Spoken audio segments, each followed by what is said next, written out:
sejam bem-vindos ao Diário Claro, podcast do Diário da República. Neste 5º episódio falamos sobre o que é e o que faz o Ministério Público. Vamos perceber, em primeiro lugar, e é uma dúvida de muitos, a diferença entre um procurador e um juiz, outros conceitos importantes que às vezes vemos nas notícias e que nem sempre são fáceis de perceber e que passam também eles pela atuação do Ministério Público. É por isso que hoje temos aqui para nos ajudar Rui Batista, procurador do Ministério Público. Muito gosto. Muito bem-vindo, que nos vem então ajudar a perceber, a descomplicar, digamos assim, estes conceitos mais comuns, e começo já pelo primeiro, que é este que traz um mote para a nossa conversa, que é o que é, afinal, o Ministério Público.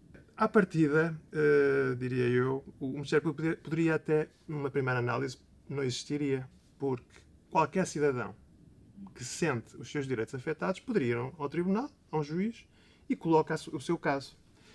E, à partida, muitos casos, de facto, são resolvidos assim. Vão a um advogado, que é uma outra função importantíssima do sistema da justiça, como é óbvio, apoiam um cidadão que se sente lesado, uma empresa, um particular, e defende os seus direitos.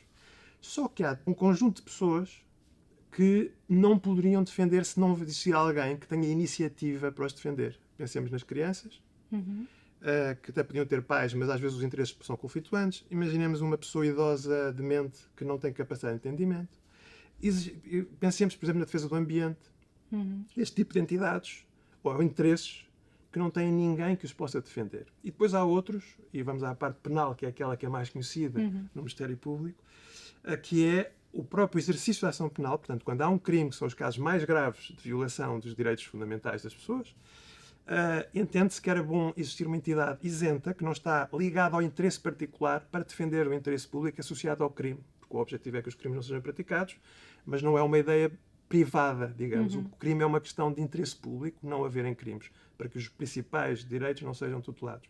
E então coloca-se numa entidade independente do Executivo sequer, e também da lei, que se aplica o direito aos casos concretos, mas que tem a iniciativa de apresentar ao juiz os casos. Portanto, eu resumindo, e no final, acho que o Ministério Público é uma magistratura de iniciativa, porque vai ter uma iniciativa de colocar perante o juiz determinados casos, sempre que ele entenda que é importante que haja uma entidade pública que tenha a iniciativa de defender estes direitos.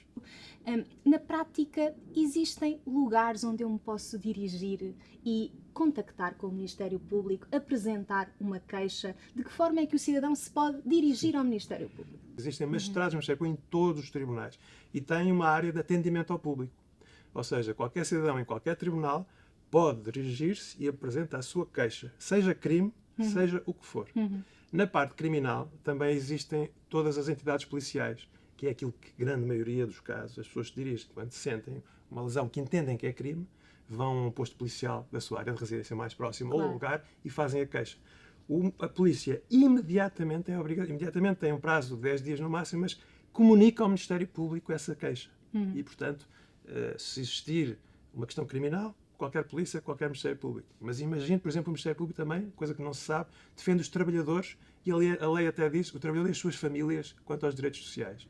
Porque se entendeu historicamente que os trabalhadores, sendo uma parte mais fraca numa relação laboral, se tivessem que ser eles a recorrer a um advogado, a pagar a um advogado para poder pôr a ação, se calhar existiam direitos que o legislador entendeu que eram importantes serem defendidos, mesmo que a pessoa não quisesse recorrer a um advogado. E o Ministério Público, sem qualquer encargo para o trabalhador, defende o trabalhador, tem essa iniciativa perante o juiz. Portanto, em qualquer tribunal pode ser apresentada qualquer queixa. E já que falou aí na figura do procurador e também do juiz, como é que estas duas funções se distinguem e, sobretudo, como é que interagem num processo? Um juiz, se for na rua e vê um acidente de viação, pode achar logo quem é que é o culpado e se vê aquele que ele acha que é o culpado a não assumir a culpa, o juiz não pode chegar ao tribunal e abrir um processo. Eu quero tornar justiça, neste caso concreto. Ele não pode ter iniciativa. Isto porque o juiz tem que estar isento. É o chamado, uma característica que é de ser terceiro face ao conflito. Ele não é um árbitro, não faz parte do jogo. E há outros que colocam o caso quando querem. E ele decide aquilo que lhe é colocado. Neste conjunto de interesses que eu lhe estou a dizer, vamos imaginar até um crime. Eu não gosto muito da expressão do sem-abrigo, porque parece que são pessoas, eles têm toda uma dignidade e há um conjunto muito lato de pessoas. Mas vamos admitir alguém, não tem família, dorme na rua e é assassinado. quem é que vai defender esta pessoa? Então, neste caso, o Ministério Público tem a iniciativa de fazer a investigação, mesmo que não haja ninguém preocupado com aquela pessoa, e defende essa pessoa em tribunal, mas apresenta ao juiz. O juiz não pode decidir sozinho, tem que ser alguém que o coloque. Imagine-se uma criança. Olha, vou dar até um caso, há uns anos atrás, não sei se recorda, de um caso que era um programa de televisão associado, era a Super Nanny. Muito bem, sim, certo? perfeitamente. Pronto. Os pais colocaram as crianças para fazer essa gravação. Portanto, os próprios pais, que são os representantes da criança, e à partida, e a lei o diz, são quem sabe os interesses da criança e quem os defende, entenderam fazer esse programa. O Ministério Público, em defesa da criança, contra os pais, entendeu que aquela criança tinha direito à sua privacidade e à sua tutela de imagem e que aquele programa não devia ser decidido. Se um juiz também o entendesse, o juiz não podia dar início ao processo. Muito bem. Ele tem que estar à espera que alguém o coloque. Então o Ministério Público é isto. É uma entidade que o Estado criou para, nos casos de defesa dos direitos, que ou ninguém os podia defender, ou então entende que só tem que haver uma pessoa isenta para os defender, tem a iniciativa de apresentar ao juiz. Não sei se isto já ficou esclarecida a diferença. O juiz é um árbitro e o Ministério Público é um jogador. Muito Aliás, bem. às vezes, quando escolher, gostava de ser juiz ou procurador, muitas vezes é o tal perfil de gostar de ter mais iniciativa. Nós não decidimos em última instância, tem que ser o juiz. O juiz é que tem decisões, é um órgão de soberania, o juiz, e o Ministério Público, para, por exemplo, não pode colocar alguém em prisão preventiva, se mais tarde quiser questões sobre criminal. Falaremos também. O Ministério Público pode deter por urgência, tal como, aliás, as polícias, em outros casos, também o podem, mas depois tem que apresentar ao juiz, em 48 horas. A Constituição refere, ninguém pode estar mais de 48 horas preso sem ser apresentado ao juiz. O Ministério Público pode deter até às 48 horas. A partir daí, tem que ser apresentado a um juiz que vai, esse sim, vai validar e vai considerar se a pessoa pode ficar privada da liberdade ou não. O Ministério Público tem iniciativa, o juiz decide. O juiz decide. Nunca tem a iniciativa, porque senão já não ficava terceiro. Porque, obviamente, um juiz que começa um caso porque viu o acidente, Claro. já está com uma pré-compreensão do que se passou. É preciso haver alguém que tenha essa iniciativa. O que caracteriza o Ministério Público é essa iniciativa na defesa. Como é que descreveria, assim, em traços gerais, o dia-a-dia de um procurador? Nós estamos muito ligados a processos. Os processos que somos, estamos ligados a processos em que acompanhamos ou somos titulares. E depois é preciso ver que os tribunais a estrutura dos tribunais está especializada. Por exemplo, eu hoje, só que exerço funções na Central Criminal de Lisboa, só tenho processos criminais. Só tenho crime. Mas o início da minha atividade, e ainda há tribunais assim, é chamada competência genérica, em que, de facto, eu referi logo no início, eu atendia ao público, tinha 20 pessoas ou 30 que iria atender, não sei se era queixa de crime, se era a questão de um divórcio, era preciso responsabilidades parentais, se era um trabalhador a pedir apoio, se era alguém que viu uma poluição, mas não quer pôr a ação, mas acha que, de facto, a poluição tem que ser combatida. Tudo isto era muito diverso. O dia-a-dia é muito de gabinete, a minha função. Há outros colegas que fazem investigação criminal e, embora também de gabinete, muitas vezes têm que acompanhar buscas ou algumas diligências, mas é um trabalho de base jurídica, obviamente, a nossa formação é jurídica, é uma profissão jurídica, e de dar, no fundo, preferir despachos do Ministério Público. Se for eu titular, por exemplo, no inquérito, o Ministério Público é titular, é ele que diz faz as buscas, não faz as buscas, vai por aqui, vai por ali, com o apoio dos órgãos de polícia criminal. No meu caso, na Central Criminal, como outros colegas, fazemos julgamentos, portanto, vemos qual é a agenda para ir para julgamentos. É muito ligado a processos, à vida das pessoas. É diversificado tanto quanto a vida das pessoas é diversificada. Porque mesmo numa área especializada como eu estou, eu posso começar com o tráfico de estupefacientes do aeroporto, a seguir uma burla, depois uma violência doméstica, à tarde outra coisa qualquer. Claro. Portanto, é diversificado nesse sentido, mas é algo nos tribunais, de qualquer maneira. Vamos entrar então agora propriamente no momento de perceber como é que funciona um processo, se conseguíssemos imaginar aqui uma linha do tempo, desde o seu começo até aquilo que se presume que será um fim. Nós sabemos que às vezes demora um bocadinho, mas que terá um fim. E, portanto, já falámos aqui da possibilidade de até um cidadão se dirigir ao Ministério Público na sua área de residência e poder apresentar uma queixa. Eu disse área de residência, quase aquela expressão, mas pode ser em qualquer lugar do país. Claro. Exatamente, portanto, imaginemos que se dirige ou contacta um órgão de polícia criminal no sentido de preciso de apresentar uma queixa, vi um comportamento que eu acho que merece ser comunicado. E a partir do momento em que o Ministério Público recebe essa informação, dá início então ao processo. É aí o ponto de partida, digamos assim. Vamos falar do processo penal, sobretudo? Vamos falar sobretudo Muito desse, bem, ok. que é aquele que talvez as pessoas mais facilmente... Deixa-me dizer que disse aí uma coisa importante. É que refere, a pessoa pode ir lá que viu uma coisa que não era preciso ser ela vítima. Por exemplo, da violência doméstica, é um dos casos que é um crime particularmente grave e que está, infelizmente, há muitos anos na ordem do dia, precisamente pela gravidade e a frequência com que, infelizmente, continua a acontecer. É um crime chamado público. Portanto, não é preciso sequer que haja queixa. Nestes casos, o próprio Ministério Público nem precisava que ninguém fizesse queixa. Pode dar início ao processo. Por isso é que me disse, se eu for um vizinho que sei que vejo, há um casal que penso que está com muita violência, pode apresentar a denúncia, já não se faz a queixa porque eu não sou o queixoso, e inicia-se o processo. Mas agradeço essa pergunta porque suscitou esta questão e acho que é importante perceber isso. Há alguns crimes que não é assim. Eu posso, por exemplo, achar que alguém foi furtado numa coisa, olha, furtaram o telemóvel de alguém e aquilo não tem um valor muito elevado e a lei diz é preciso queixa. Se não, olha, o meu vizinho furtaram o telemóvel. Oh, desculpe, mas isto é um crime. Quer dizer, eu posso registar, registro, mas tenho que notificar o vizinho, quero apresentar a queixa. Ele diz, eu não quero, pá, eu quero esquecer isto, e aí não se faz a investigação.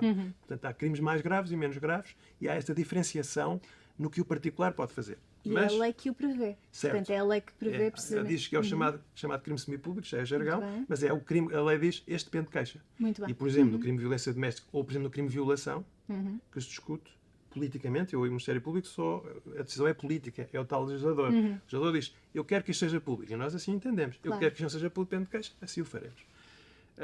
Bom, o processo, sim, essa queixa inicial, ou denúncia, ou participação, ou eu próprio, aí sim, eu, o Ministério Público, apercebo, e um juiz também, nesse ponto, eu percebo uma coisa, mas o juiz não investiga, comunica ao Ministério Público um crime, chamado notícia de um crime. A lei fala assim, notícia de um crime, isto até não é abrir o telejornal e ver uma notícia de um crime. Essa é a segunda notícia de um crime, com um bocado de sorte, que não seja a primeira. Notícia de um crime, começa uma investigação. E aí o Ministério Público é o titular da investigação. E já agora também, como eu gosto muito do Ministério Público, vou referindo estas questões. Porquê que é o Ministério Público que é o titular e não as polícias? Porque as polícias investigam, têm as pessoas na rua, são eles que têm conhecimentos de vigilâncias, saem, têm viaturas, etc. E o Ministério Público está no seu gabinete a investigar. O Ministério Público investiga com apoio dos órgãos de polícia criminal, mas o titular é o Ministério Público. Isto porquê? Porque é uma magistratura, está independente do poder político. É uma opção nossa. Há outros países que não é assim. A nossa opção constitucional diz que o Ministério Público é o titular da ação penal. Porquê? Porque as polícias fazem parte da administração, dependem do governo. E, portanto, poderia existir aí uma interferência política. Imagine-se que é um crime praticado por membros de um governo ou de um partido político, se quiser, e para o cidadão perceber e saber e ter confiança, foi o próprio cidadão, através da Assembleia, neste caso constituinte, que decidiu nós queremos uma magistratura independente do Executivo para investigar. Portanto, é o Ministério Público que é o titular. Em 90%, eu não sei as percentagens, mas em 90 e tal %, vamos admitir, na grande maioria, são os órgãos de polícia criminal que investigam, porque têm até uma delegação de competência. A lei fez uma delegação automática de competências.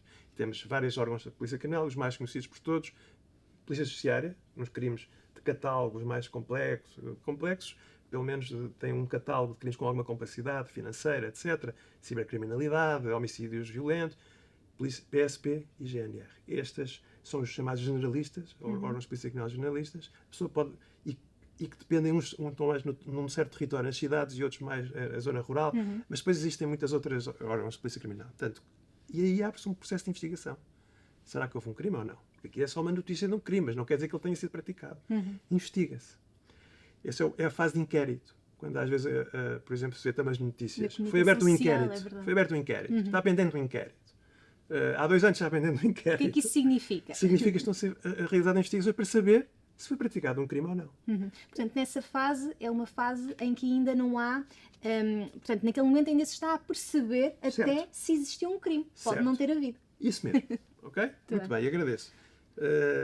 Chega-se ao fim das investigações. O que é chegar ao fim? Não é saber se houve um crime ou não, mas esgotou-se. Eu já não encontro mais nada para perceber o que se passou. Já ouvi todas as pessoas, recolhi todos os vestígios, se foi um crime que tem sangue ou se uma coisa. Tenho tudo. Agora, há prova ou não? Se o Ministério Público, e aí é uma decisão exclusiva do Ministério Público mesmo, não há delegação, o procurador que tem o processo chega ao fim, eu acho que houve aqui crime. Eu acho que tenho prova. E faz uma acusação. Muito bem. Esta acusação também não quer dizer que houve crime. É apenas que um magistrado do Ministério Público, que tem como função levar ao juiz para julgamento a alguém, eu acho que há aqui crime. Isto não vincula o juiz e não põe em causa algo que também é importante aqui salientar, a presunção de inocência do arguido. Porque a pessoa, enquanto não for condenada, não acaba de se presumir inocente. E, portanto, o facto do Ministério Público acusar, para, de facto, se calhar na opinião pública, vemos, o Ministério Público já acusou e já é porque há qualquer coisa.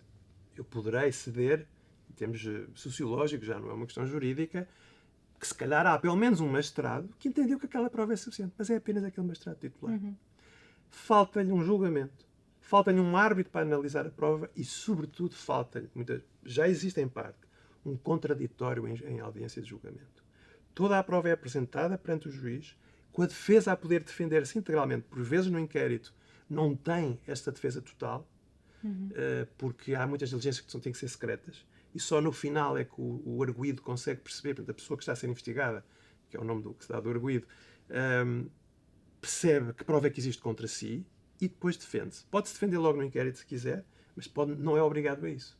E pode fazer algo que é legítimo, é dizer, vamos ver o que é que encontram e depois eu vou ver o que é que me defende. Pronto, digamos assim.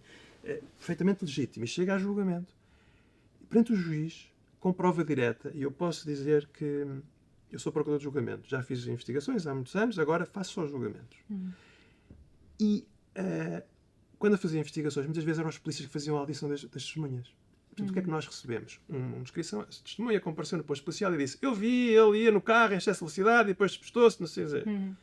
Em julgamento temos a pessoa lá e de repente com um contraditório, com pessoas a fazer pergunta. E de repente aí o depoimento alcança uma diferente visibilidade. Há pormenores que nos escaparam quando estamos a ler um auto. E por isso o facto do Ministério Público acusar, mesmo perante o Ministério Público em julgamento, pode o Ministério Público em julgamento dizer: não, acho que não há prova, e pedir a absolvição.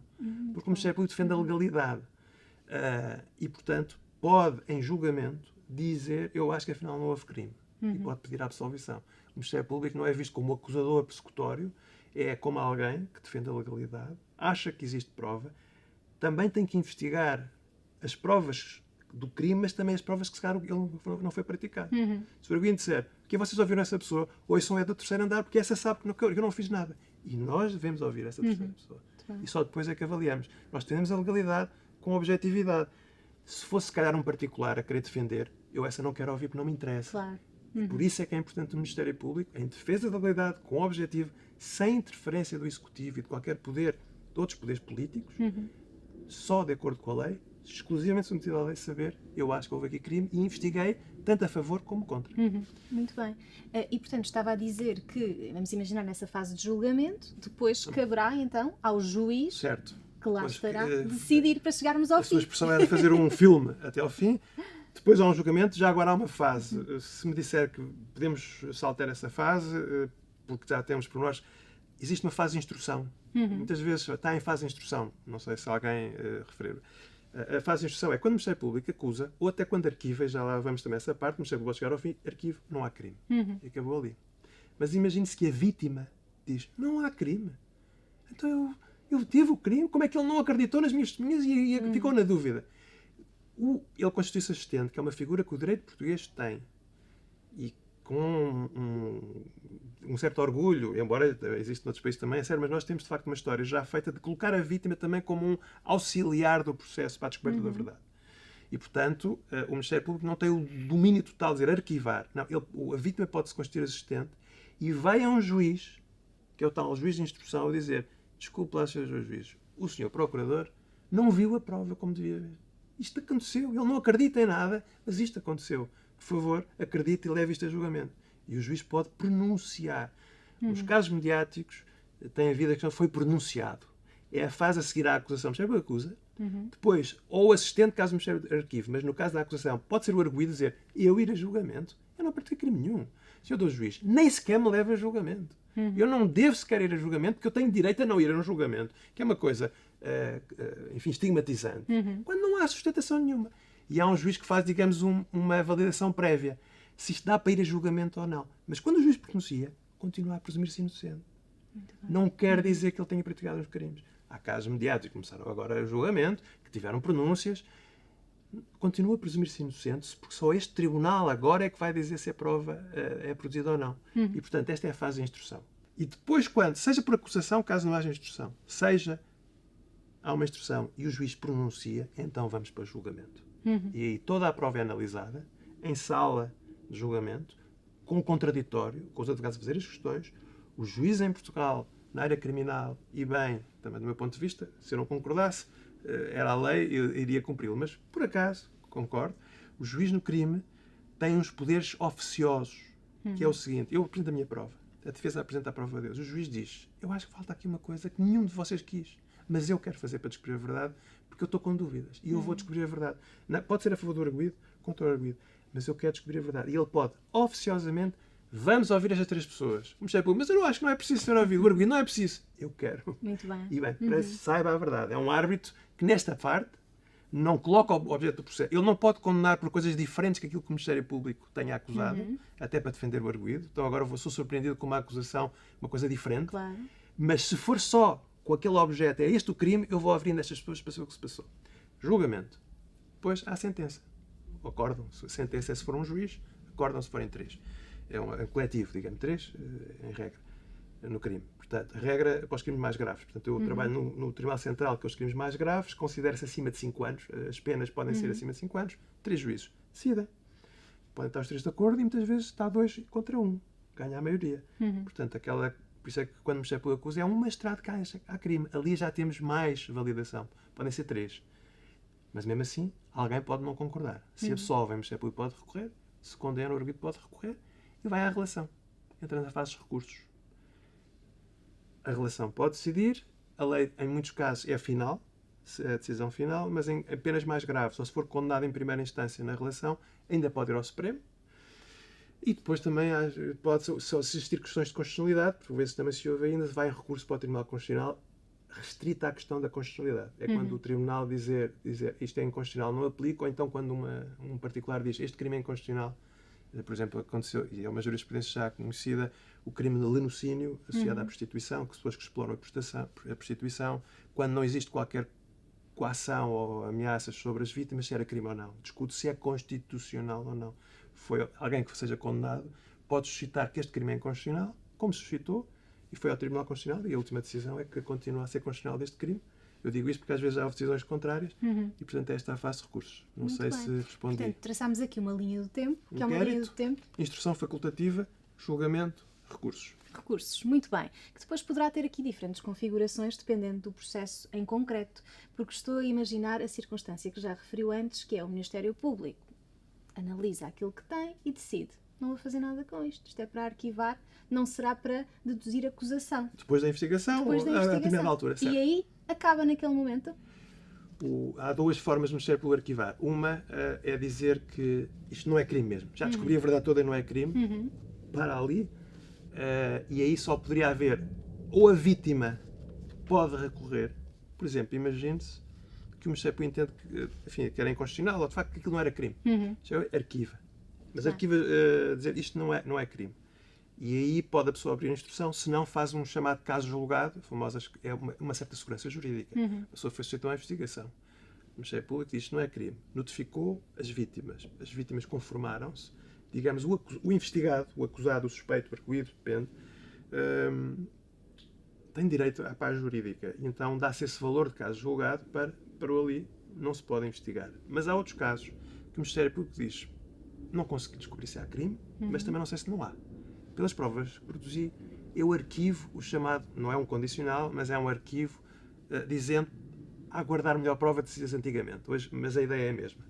Permite ao Ministério Público, mais tarde, sem prejuízo do ofendido, que é o que eu estava a dizer, pode, não há crime assim, senhora, vamos ao juiz para provar. Também pode haver uma reclamação hierárquica, pode, a Ministério Público é uma estrutura hierárquica, está na Constituição, pode ir ao meu procurador-coordenador e dizer, olha, o Dr. Rui Batista não percebe nada disto, não vê nada, isto é um crime, sim senhora, por favor, dê-lhe uma ordem para ele prosseguir o processo. E pode. Há uma reclamação hierárquica, e ele diz, há crime, sim senhora, acuse ou faça mais investigação. E eu tenho que cumprir essa ordem. Ou ficou porque não há prova, mas amanhã alguém junta uma prova caiu no tribunal uma prova que nós não conhecíamos, um documento, e eu posso oficiosamente, com novos elementos de prova, não é com os mesmos, dizer, eu agora já estive a pensar melhor, dormi sobre o assunto, isso não. Mas se tiver um novo elemento de prova, pode reabrir, porque a lógica é a descoberta da verdade. E, portanto, o facto de ser arquivado naquela altura, aí, de facto, não dá a paz jurídica definitiva ao investigado.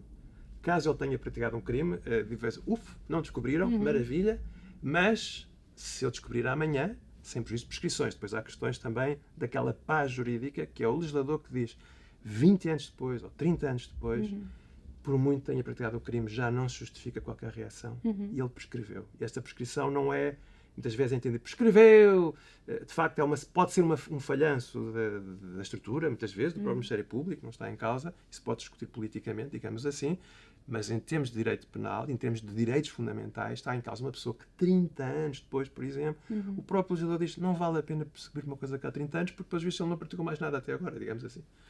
Perguntava-lhe agora, porque já ao longo desta conversa referiu, e acho que é uma dúvida que as pessoas também têm, ou pelo menos uma ideia que talvez fiquem a ouvir algumas notícias, etc., e os termos que são usados.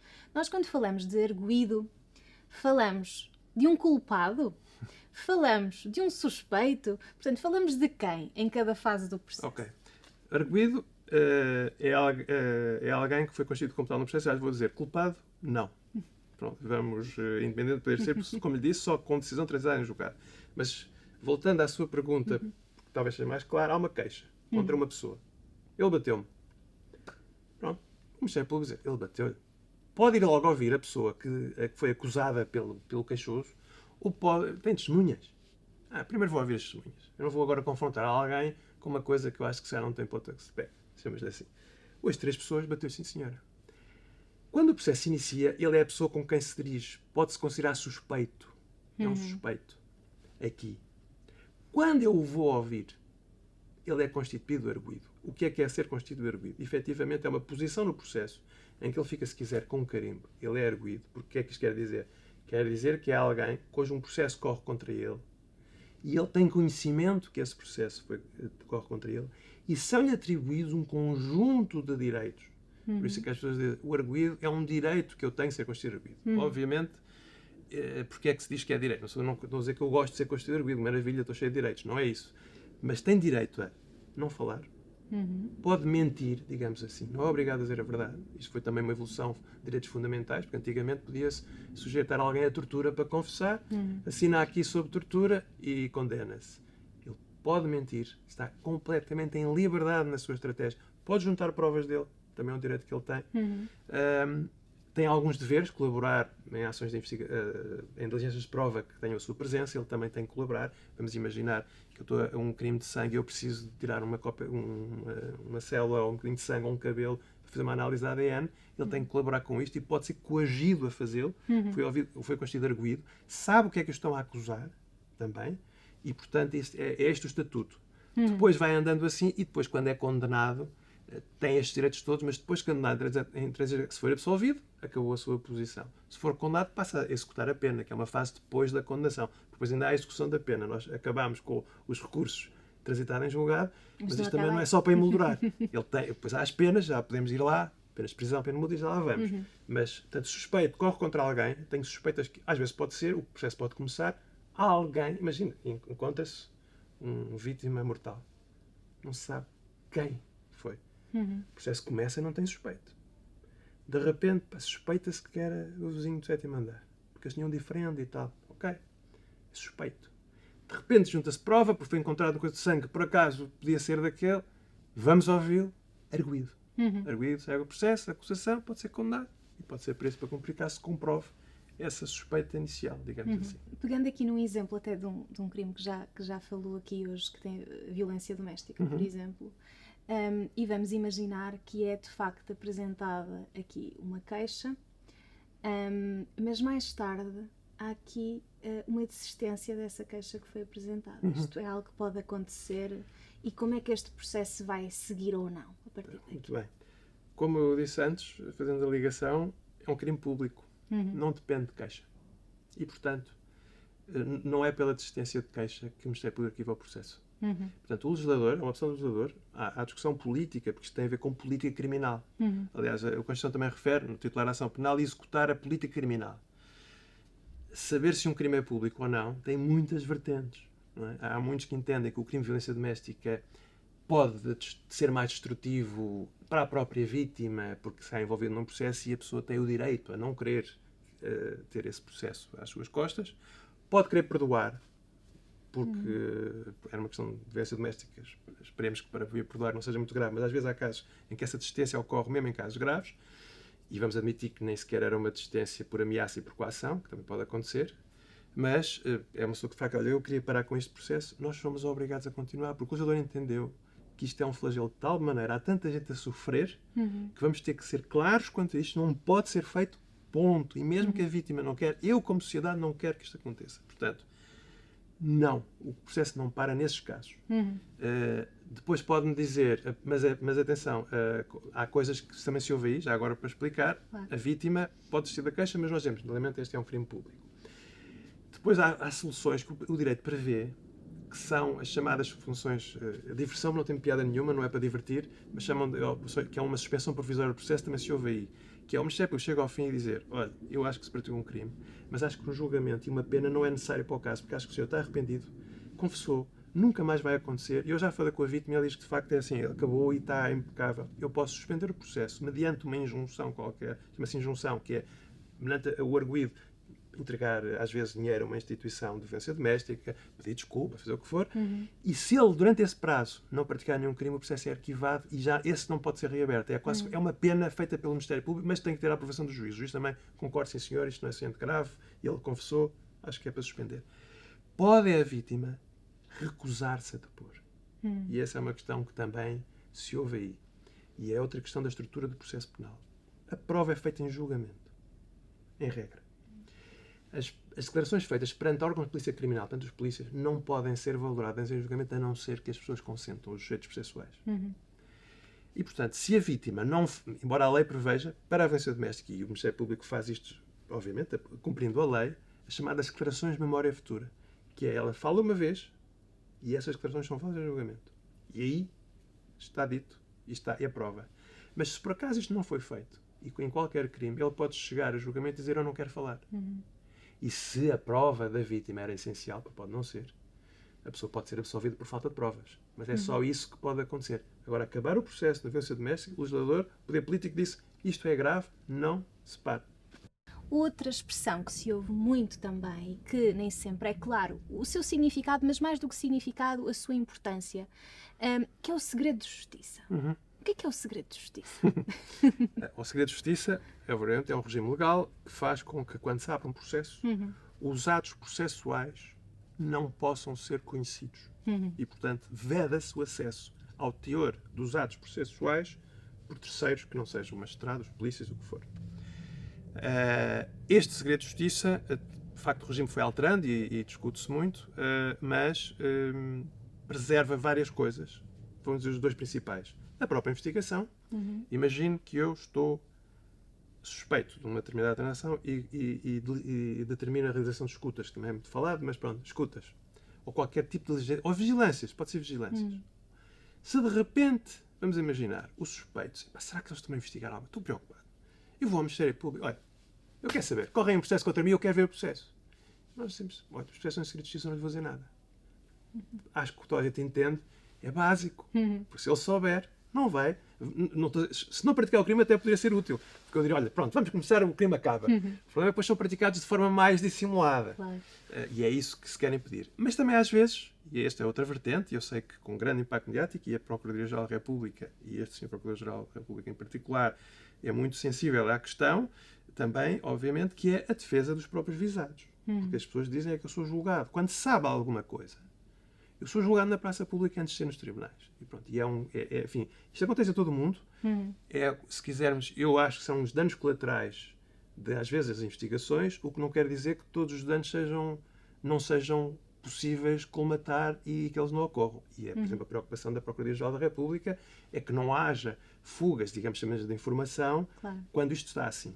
Depois existem dois segredos de justiça, que é, imagine, há segredo de justiça, não se pode saber, mas de repente ele já tem prova, detenção, fora flagrante delito, para primeiro interrogatório, ele é em prisão preventiva. Aí a lei diz, calma lá, ele está privado de liberdade, ele tem direito a aceder às provas que o incriminaram para poder recorrer da prisão preventiva. O processo continua a ter o chamado segredo de justiça externo. Há um terceiro. Eu queria saber o que é que se passa com o processo. Está em segredo de justiça. Mas o arguido, é o chamado segredo de justiça interno, já tem direito a ter acesso ao processo. Portanto, o direito de processo penal, que eu costumo, não é que eu costumo, porque os doutrinadores, os pensadores falam, às vezes, direito constitucional aplicado. Todo o direito seria isso. Mas o direito de processo penal, de cada um em particular, é um direito de equilíbrio, de justiça, de um processo justificativo em que o arguido tem que se poder defender e, para isso, tem que ter acesso à informação. E aí já não há segredo de justiça. Mas o segredo de justiça é isso, é impedir o conhecimento por determinadas pessoas. Há momentos em que é todo o segredo de justiça, interno e externo, que é o juiz que determina, que valida. O Ministério Público determina, mas depois é confirmado por um juiz e, de repente, há alguém que é avisado. Estou a impedir o acesso, pode recorrer ao juiz e dizer, olha, o Ministério Público não está a dar informação, mas eu estou a ser prejudicado porque o meu nome está e eu quero que isto esteja em segredo de justiça. Isso também é possível fazer. Portanto, o direito processual penal não é o Ministério Público controlar tudo e não ninguém saber. Não, há um equilíbrio também nos direitos. Mas o segredo de justiça tem estas duas vertentes. Proteger a investigação, mas também proteger a imagem das pessoas. É isto.